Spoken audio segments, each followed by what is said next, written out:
नमस्कार, मैं हूँ आपका जिगर का छल्ला टिंकू जिया। मुझे पता है आप सब लोग अच्छे होंगे, बढ़िया होंगे, उम्मीद के किरण में होंगे, जो भी कर रहे होंगे सही कर रहे होंगे। तो जैसे आप लोगों को पता है, मतलब जो मेरे चैनल को फॉलो कर रहे हैं उनको पता होगा कि जून के बीच में मैंने कोरिया छोड़ दिया। उज्बेकिस्तान से शुरू करके चेक रिपब्लिक, ऑस्ट्रिया, हंगरी, इन देशों से होते हुए अभी हम क्रोएटिया में हैं। यानी आप यूँ कह सकते हो कि एक महीने से मैं घर छोड़कर दुनिया के कोने कोने में अकेले ट्रैवल कर रहा हूँ, सीआईडी में आने वाली आत्मा की तरह।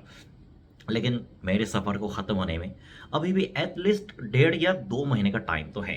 यूँ कह सकते हो कि 3 महीने तक मैं ऐसे ही, मतलब हर सिटी में मैं हॉस्टल में नहीं होटल में रुकता हूँ। यानी कि होटल में बिना किसी साथी के ऐसे अकेले 3 महीने तक ट्रैवल करके मुझे कैसा महसूस होता है।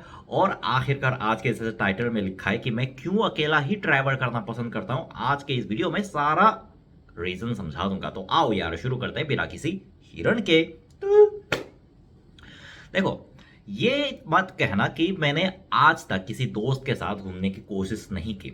कई बार मैंने अपने दोस्तों के साथ घूमने की कोशिश की है, इंडिया में, बांग्लादेश में और इवन कोरिया के अंदर भी। लेकिन क्या होता है ना कि मैं ये नहीं कह रहा हूं कि दोस्त के साथ घूमना बुरा है। दोस्त के साथ घूमना बहुत अच्छी बात है।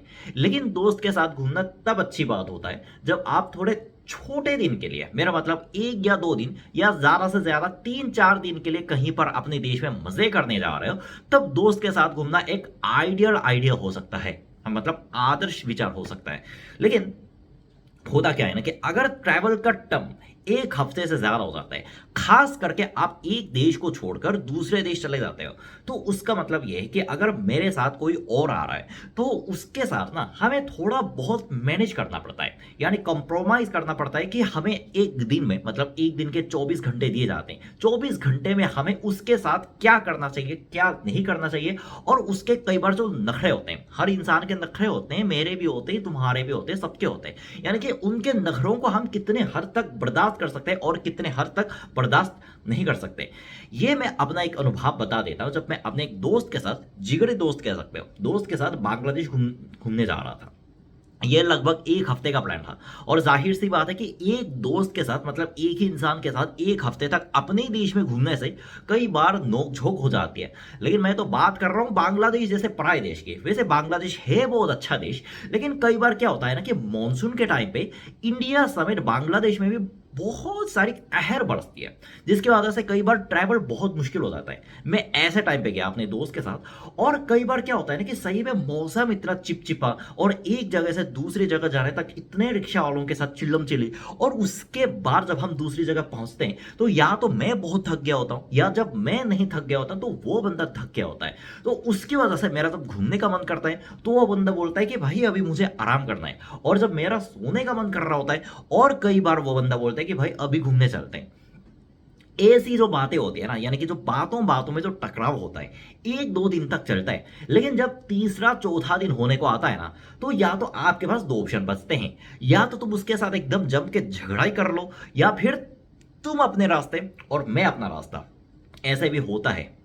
हाँ, मैं अपना रास्ता और तुम अपने रास्ता वाला ऑप्शन। कोरिया में मैंने देखा है कि मैं एक दोस्त के साथ कहीं पर घूमने के लिए चला गया, शायद 4 दिन के लिए, हाँ 4 दिन के लिए घूमने चला गया। पहले दिन तो ठीक था, लेकिन दूसरे दिन इस बात को लेकर हम दोनों के बीच में झगड़ा हो गया कि उसी दिन चिकन में हमें मसालेदार चिकन खाना चाहिए या सादा चिकन खाना चाहिए। ये बातें सुनकर आप लोगों के मन में हंसी जरूर आ रही होगी कि भले ये कोई मजाक होता है क्या, मतलब ये कोई बात है जिस पर लड़ाई किया जा सकता है।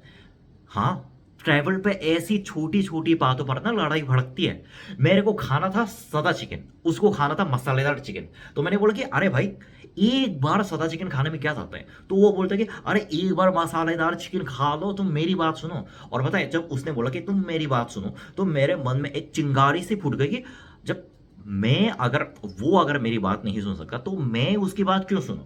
वैसे हम दोनों की तो दोस्ती बरकरार थी, लेकिन उसी टाइम हम दोनों के बीच ऐसे झगड़ा हो गया कि हमने डिसाइड किया कि चलो ठीक है, तुम अपने हिसाब से घूमो, मैं अपने हिसाब से घूमता हूँ। हाँ, ऐसे ही।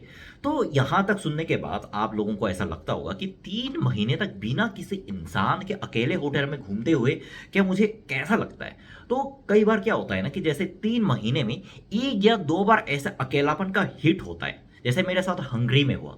मैं एक दिन हंगरी में सो रहा था और मुझे अचानक नींद नहीं आई, रात को 2 बजे, और मुझे बहुत ज़्यादा किसी की याद आने लगी। पता नहीं किसकी, लेकिन किसी की याद आने लगी। तो मैंने फ़ोन लगाया और फिर वो इंडिया में मुंबई में मेरे जो दोस्त रहते थे उनसे बात की, और फिर बोला कि यहाँ पे ऐसा ऐसा सीन है, मतलब वो मुझे किसी की बहुत याद आ रही है।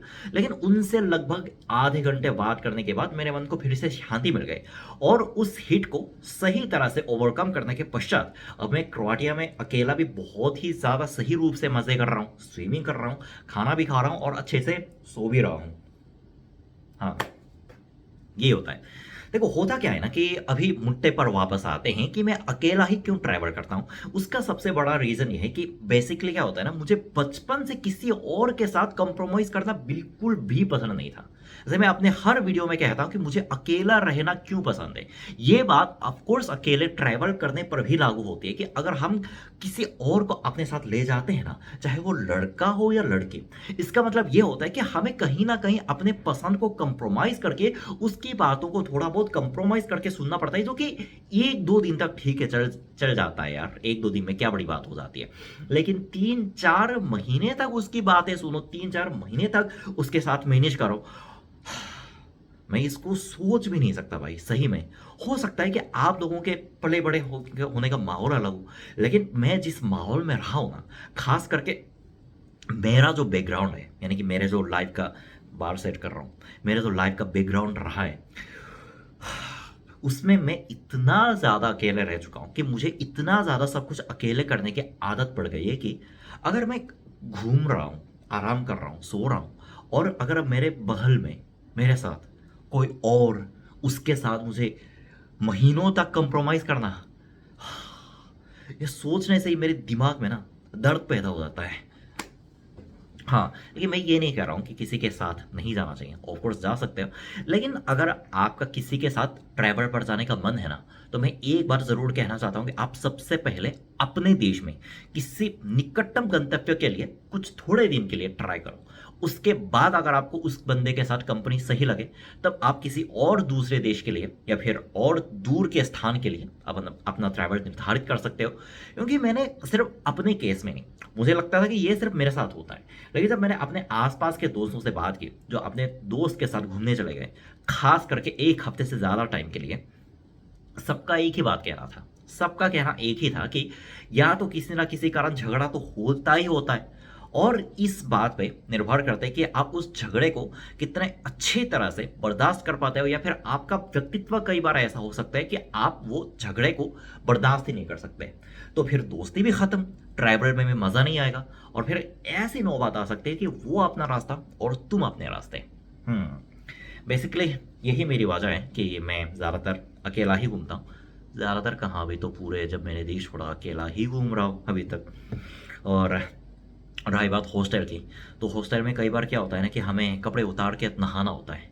हॉस्टल में यार हमारे रूम में लड़कियां भी सो रही होती है, लड़कियां भी हमारे साथ वर्क कर रही होती हैं। तो ऐसे माहौल में हम कैसे अपने आराम से कपड़े उतार कर कैसे नहा सकते हैं? नहीं ना नहा सकते हैं। ये वजह है कि हमें अकेले ट्रैवल करना पसंद है, अकेले सब कुछ करना अच्छा लगता है। तो बस यार आज के वीडियो में इतना ही। उम्मीद करता हूँ आप लोगों को इस वीडियो के माध्यम से एक नई जानकारी सीखने को मिल गई होगी। मैं वापस आऊंगा और मजेदार वीडियो के साथ। तब तक क्या करना है, सावधान रहो, सुरक्षित रहो, सीखे को सबक सबको। जय भारत, जय साउथ कोरिया।